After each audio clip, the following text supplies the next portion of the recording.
Hello my dear students, Gayatri Vidya Mandir उच्च माध्यमिक विद्यालय सांसोर जिला जालौर के हमारे इस YouTube चैनल पर आप सभी का एक बार फिर से स्वागत है। प्रिय विद्यार्थियों, मैं अनिल कुमार सोनी, कक्षा 8, विषय गणित, अध्याय 12 घातांक और घात, इसके उदाहरण नंबर 1 से बताना शुरू करूंगा। देखिए बच्चों, मैंने कल आपको इस अध्याय घातांक और घात के बारे में कुछ घातांक नियम लिखे थे, कुछ सूत्र मैंने आपको लिखे थे। आप उन सूत्रों की अच्छी तैयारी करना, उनको याद करना। बड़ी सरल प्रश्नावली है ये, और उसकी सहायता से हम सभी सवालों को हल कर देंगे।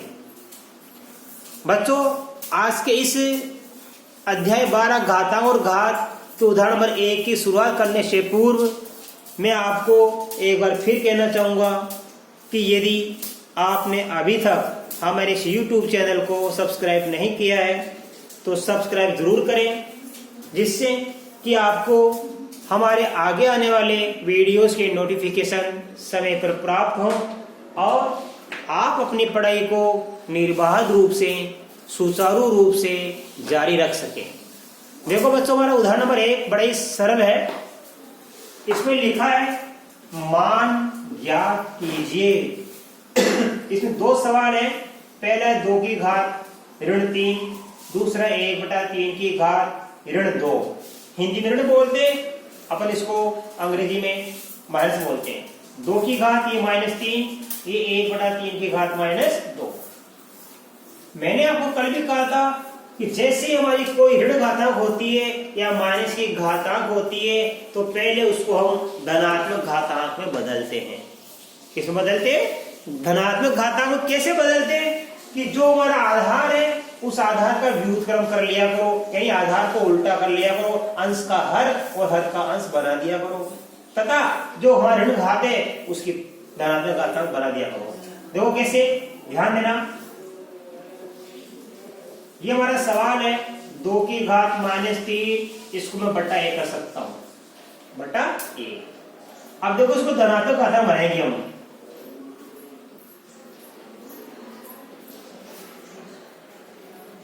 धनात्मक घातांक बनाने पर देखो ये 2/1 है, इसका उल्टा क्या हो जाएगा?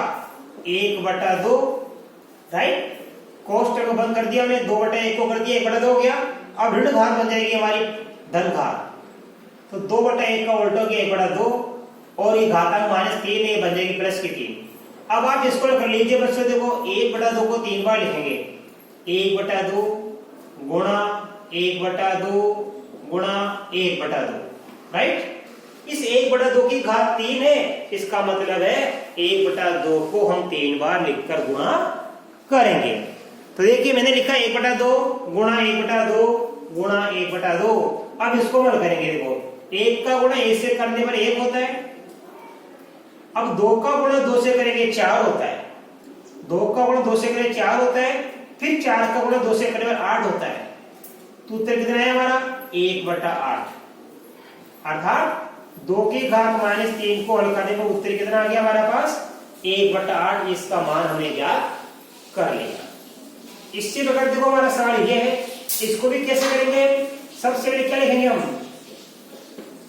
धनात्मक घातांक बनाने पर, या देखो आप इसको लिखना धनात्मक घातांक बनाने पर कैसे बनेगा? ये हमारा 1/3 आधार है। 1/3 का व्युत्क्रम क्या बन जाता है? 3/1। 1/3 का व्युत्क्रम क्या बन जाता है? 3/1 उल्टा।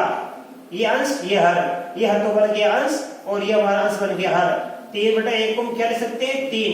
अर्थात 1/3 की घात -2 है, तो ऋण घात 2 है, इसको धनात्मक घातांक बनाएंगे हम। कैसे बनेगा? बड़ा ही सरल है। 1/3 का व्युत्क्रम लिख दीजिए आप। 1/3 का व्युत्क्रम क्या बनता है? ये बनता है 3, राइट। और यहां घात लिख दीजिए धन 2। 1/3 की घात -2 थी, तो 1/3 का उल्टा क्या बन गया 3, और -2 की घात बन गई +2, ये धनात्मक बन गई। अब हम स्क्वायर करेंगे बच्चों, देखो 3 की घात 2 है, इसको हम 3 को 2 बार लिख के गुणा करेंगे।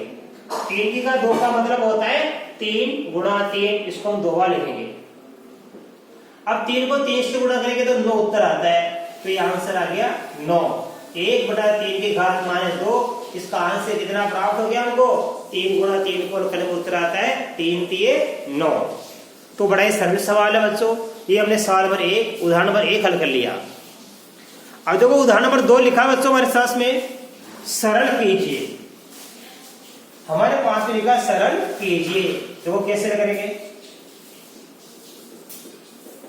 यहां पे आधार समान है, ठीक है, और एक घातांक जुड़ जाएगी, गुणा का सवाल है। तो देखो हमने आपको सूत्र लिखा था कल, a की घात m गुणा a की घात n बराबर क्या होता है, a की घात m प्लस n। यह मैंने कल आपको सूत्र लिखाया था कि आधार a की घात m गुणा आधार a की घात n, तो आधार a की घात बच जाएगा m प्लस n। अर्थात जब यह आधार समान होता है तो गुणा करते समय हम घातांक को जोड़ देते हैं, राइट। हम क्या कर देंगे, यहाँ पे घातांक को जोड़ देंगे। तो कैसे लिखेंगे, a की घात m यानी आधार 51, इस 1 का मान कितना -4, 1 का मान है -4, m का मान 5 और n का मान -10। तो कैसे लिखेंगे, देखो इस a की जगह तो क्या लिखेंगे, ये -4,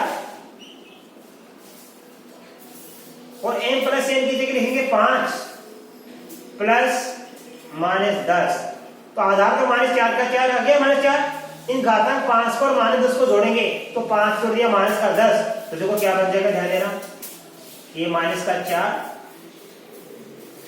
अब देखो आधार -4 है, घातांक 5, ये प्लस और ये माइनस में लेकर क्या बचेगा माइनस, ये -10, इसको आगे कर लेंगे हम, ये -4, आधार -4 रहेगा। अब देखो 5 - 10, इसको करने पर बच जाएगा -5, तो ये आ गया -4 की घात -5, ये हमारा आंसर आ गया। तो इसको सरल करने पर आंसर आ गया, देखो ये 5 है, ये -10, तो -10 को 5 को जोड़ने में क्या बचेगा, ये -5 बचेगा, यानी इसमें से ही घटा लेना, तो बच जाएगा -5, तो -4 की घात आ गया -5। इस प्रकार हमने उदाहरण नंबर 2 का ये पहला सवाल भी हल कर लिया, राइट। बड़ा ही सरल सवाल था बच्चों, सूत्र से कर लिया। आधार समान है तो a की घात m गुणा a की घात n बराबर हो जाएगा a की घात m प्लस n। जब आधार समान होते हैं तो हम घातांक को जोड़ देते हैं। अब देखो बच्चों, इसके बाद भी इसका उदाहरण नंबर 2 का दूसरा सवाल हम सरल करेंगे। हमारे पास लिखा है 2 की घात 5 भाग 2 की घात -6। तो देखो कैसे करेंगे, आप इसको लिखना सीखो। हम इसको लिख सकते हैं 2 की घात 5 बटा 2 की घात -6। अब देखो यहाँ पे आधार 2 है, घातांक 5, यहाँ भी आधार 2 है, घातांक -6, राइट। तो देखो यहाँ पे आधार समान है और सवाल किसका है, ये भाग का है। सवाल किसका है, भाग का है। कल हमने आपको सूत्र लिखाया था कि जब आधार समान होते हैं तो भाग देते समय हम घातांक को घटा देते हैं। तो देखो सूत्र लिखूंगा मैं, कल हमने आपको सूत्र लिखाया था a की घात m बटा a की घात n बराबर क्या होता है, a की घात m माइनस n। देखो गुणा में तो क्या होता है, ये घातांक जुड़ जाती है, तो a की घात m प्लस n, और भाग है, भाग में क्या होता है, इन घातांक की बाकी करते हैं, m में से n घटाएंगे, a की घात m माइनस n। अब देखो इसको आगे कैसे करेंगे हम, हमारे पास आधार कितना है, 2 है, आधार कितना है, ये 2 है, तो इस एक की जगह लिखेंगे 2, घातांक m माइनस n, ये m का मान है, ये n का मान, m की जगह रखूंगा 5, ये घटाने का चिन्ह, ये घटाने का चिन्ह गया। अब n का मान कितना, -6। अब देखिए बच्चों, आप हमने दिया पे एक आधार कितना हमारे पास 2 है, तो एक की जगह हमने 2 रख दिया, घातांक m का मान 5 रख दिया हमने, ये माइनस का माइनस और घातांक n का मान -6, तो ये माइनस ये रहा और फिर इस n की जगह ये -6 रख दिया हमने। अब हम हल करेंगे, देखो आधार कितना 2, ये 5 का 5, अब ये माइनस और ये माइनस, क्योंकि यहाँ भी माइनस अंदर और बाहर भी माइनस है, तो माइनस को माइनस से गुणा करने पर माइनस माइनस क्या बन जाता है, प्लस बन जाता है। क्या बन जाता है बच्चों, प्लस बन जाता है। तो हम ये लिखेंगे +6। अब देखो यहाँ पे हो जाएगा हमारे पास, आप यहाँ बराबर लगा दिया करो। अब 2 की घात, ये 5 + 6, 5 6 जोड़ देंगे 11, तो 2 की घात 11। इसको सरल करने पर इसका आंसर आ गया 2 की घात 11 आ गया। तो देखो कितने सरल सवाल हैं, कितने आसानी से इन सवालों को समझ सकते हैं, थोड़ा सा ध्यान देने की आवश्यकता है। अब देखो बच्चों हमारा सवाल नंबर उदाहरण नंबर 3, देखो बड़ा ही सरल सवाल है, इसको भी हल करेंगे अपन। हमारे उदाहरण नंबर 3 में लिखा है 4 की घात -3 को घात और उसके आधार 2 के रूप में लिखिए।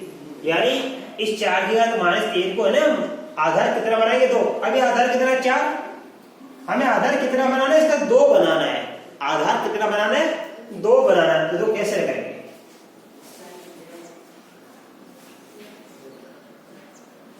ये हमारा है 4 की घात -3, राइट। अब 4 का हम करेंगे अभाज्य गुणनखंड। देखिए हम 4 का करेंगे अभाज्य गुणनखंड। इस 4 में किसका भाग जाएगा, 4 में 2 का भाग जाएगा, 2 का भाग जाएगा 2 बार, 2 दूनी क्या होता है, फिर 2 में 2 का भाग देंगे, कितना आएगा यहाँ पे 1 आएगा। अर्थात 4 का भाज्य हम करें 2 × 2 गया, तो देखो ये बना रहा हूं, इस 4 को लिखेंगे 2 × 2, घात कितनी है हमारे पास है -3।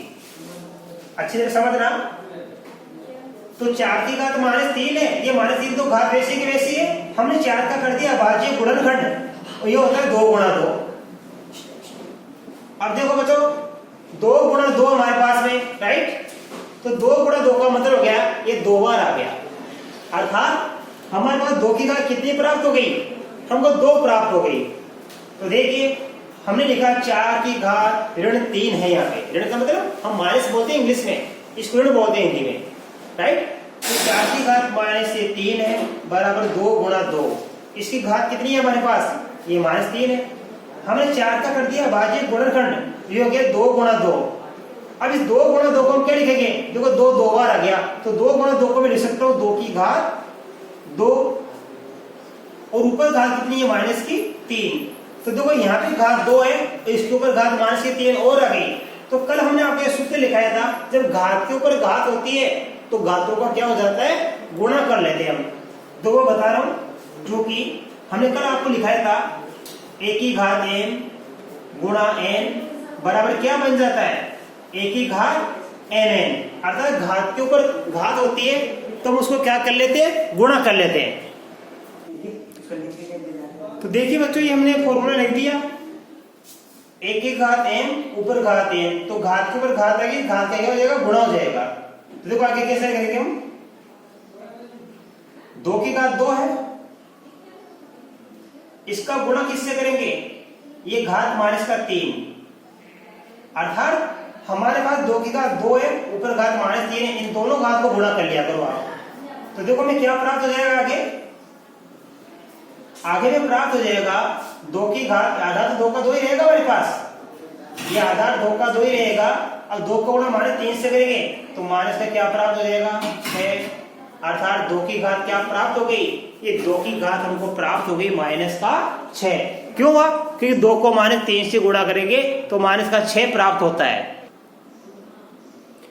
अब देखो ये आज हमने आपको उदाहरण 1, उदाहरण नंबर 2, उदाहरण नंबर 3, ये हमने आपको 3 उदाहरण समझाए हैं। और चूंकि आपने देखा होगा कि बड़े सरल सवाल हैं, इस प्रकार आपको पर्सनली भी सवाल गोल करने पड़ेंगे। तो आज हमने ये तीनों जो उदाहरण सिखाए इनका आप अच्छी तरह से अध्ययन करना और इनकी प्रैक्टिस करना। अब इसके बाद देखो मैं आपको कुछ 1-2 उदाहरण करने के लिए दे रहा हूं अपने मन से, वो आप प्रैक्टिस करना घर पे, होमवर्क के लिए दे रहा हूं मैं आपको। तो देखो ध्यान से,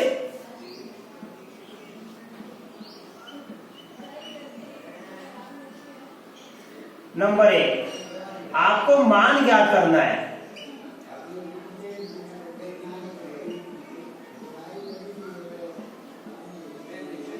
आपको मान ज्ञात करना है। दिस इज का पहला सवाल, 2 की घात -3। ये तो सवाल आ गया हमारे पास में, थोड़ा दूसरा कीजिए आप। ये आएगा हमारे पास 6 की घात -3। दूसरा हमारे पास है माइनस का 1/2 की घात 2। और तीसरा एक और दे रहा हूं मैं आपको, ये लिख देता हूं मैं आपके पास में 5 की घात -3।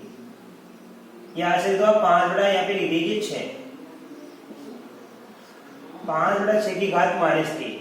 इन तीनों सवाल को आपको क्या करना है, इनके मान ज्ञात करने हैं पूरा करके। ठीक है, 6 की घात -3, माइनस का 1/2 की घात 2, और तीसरा है 5/6 की घात -3। इन तीनों ही सवालों को आपको क्या करना है, हल करना है, यानी इसका मान ज्ञात करना है। राइट। अब बच्चों इसके बाद आगे के उदाहरण मैं आपको कल के वीडियो में सिखाऊंगा। तब तक के लिए आप सबको बहुत बहुत धन्यवाद।